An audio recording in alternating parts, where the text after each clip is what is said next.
नमस्कार दोस्तों, स्वागत है आपका द ग्राउंड रिपोर्ट में। मैं हूं समीर आत्मज मिश्र। बिहार में जनता दल यूनाइटेड और बीजेपी का गठबंधन एक बार फिर टूट गया है और नीतीश कुमार एक बार फिर उन विरोधी दलों के साथ सरकार बना चुके हैं जिनके खिलाफ चुनाव लड़कर उन्होंने बीजेपी के साथ जनादेश पाया था।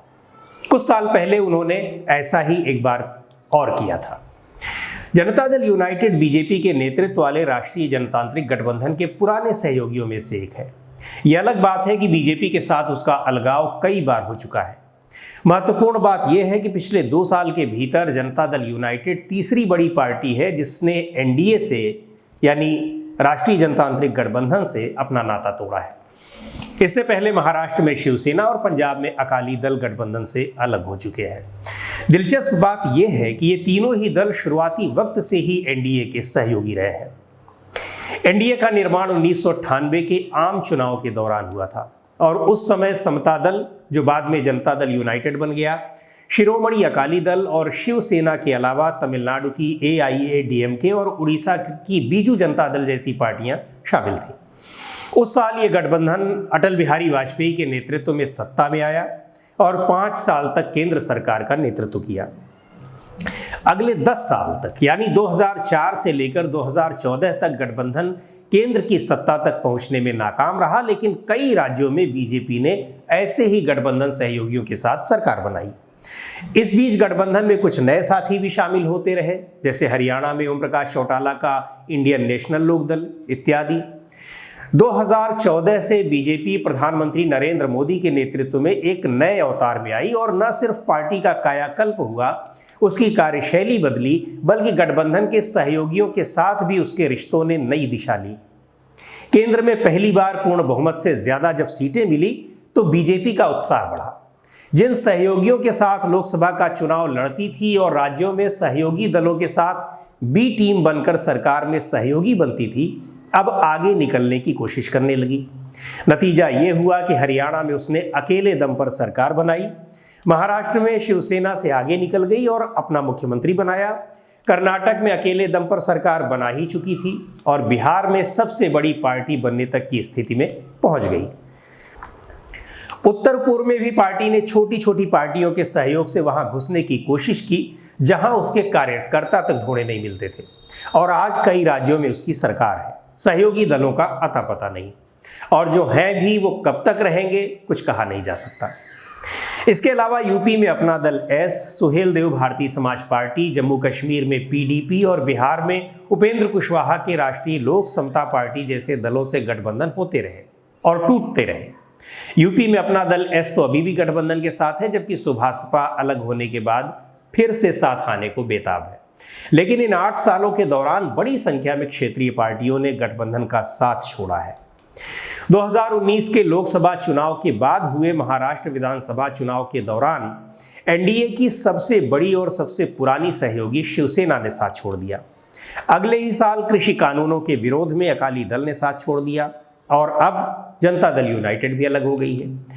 2014 में जहां एनडीए में 42 छोटी बड़ी पार्टियां शामिल थीं, वहीं अब मोदी मंत्रिमंडल में सिर्फ 6 सांसदों वाली लोक जनशक्ति पार्टी और 2 सांसदों वाले अपना दल एस को ही जगह मिली हुई है। हालांकि सरकार का सहयोग करने वाली पार्टियां जरूर हैं।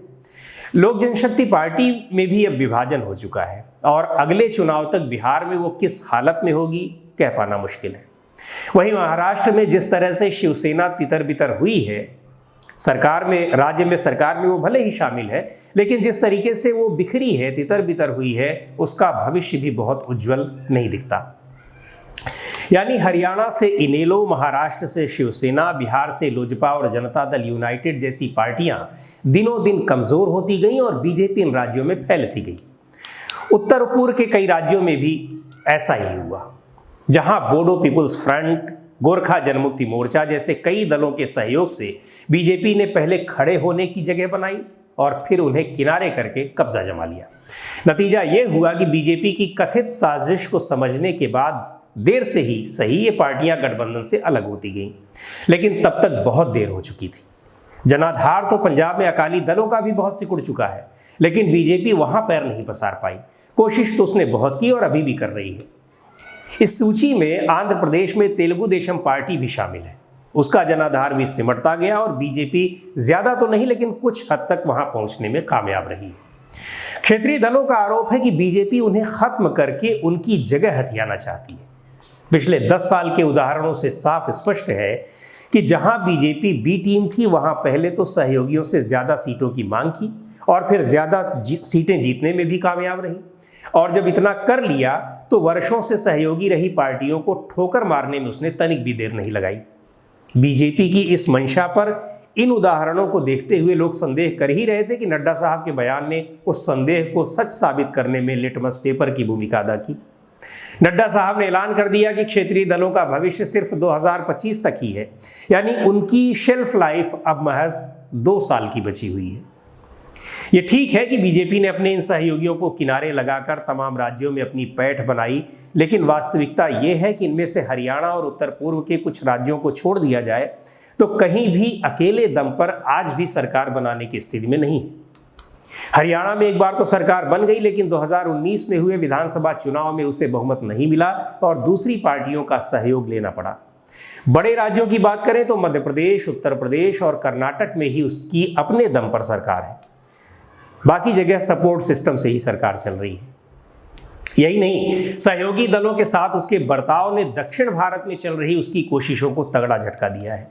केरल, तमिलनाडु, आंध्र प्रदेश और तेलंगाना में पार्टी अपना आधार बनाने के लिए संघर्ष कर रही है और क्षेत्रीय दलों की बैसाखी तलाश रही है, लेकिन पार्टी के इस नए इतिहास को देखते हुए शायद उसे और संघर्ष करना पड़े, ऐसा लग रहा है। तो दोस्तों, आज के वीडियो में इतना ही। द ग्राउंड रिपोर्ट के YouTube चैनल को आपने अब तक सब्सक्राइब न किया हो तो जरूर कर लें।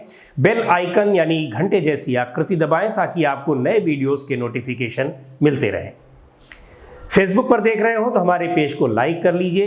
इंस्टाग्राम पर आप हमको फॉलो कर सकते हैं और द ग्राउंड रिपोर्ट का ट्विटर हैंडल है @ground report, इसे भी आप फॉलो कर सकते हैं।